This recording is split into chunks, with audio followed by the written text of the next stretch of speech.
Car wash చేపిస్తున్నాం Nagireddy అని చెప్పేసి. ఎక్సలెంట్గా అడుగుతాడు కారు. ఇప్పుడే జనరల్ సర్వీసింగ్ అయిపోయింది. ఇది మన చారీ షెడ్. షోరూమ్ కంటే మంచిగా చేస్తారు. షోరూంలో అయితే ఇప్పుడు నాది 6th సర్వీసింగ్. షోరూంలో అయితే 14-15 వేలు అయ్యేది. ఇక్కడ నాకు జస్ట్ ఒక 6,500తో సర్వీసింగ్ అయిపోయింది. తర్వాత ఇది water wash, wheel alignment, balancing మన నాగిరెడ్డి అని చెప్పేసి మంచిగా చేస్తాడు అన్న. ఇక్కడ కార్ అంటే సొంత కార్ లాగా, వాళ్ళ కార్ లాగా చేస్తారు. ఇది మన ఫోమ్ వాషింగ్ చేపిస్తున్నా. వాషింగ్ కూడా 400 అయ్యేది. చాలా బాగా చేస్తారు. మంచి వర్కర్స్ ఉన్నారు వీళ్ళ దగ్గర. చాలా అంటే చాలా నీట్గా కడుగుతారు కారు.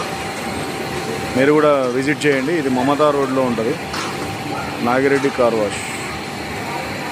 ఓకే ఫ్రెండ్స్, ఇది మన ఎస్ఎస్ మోటార్స్ అని చారి మనోడది. ఇది కూడా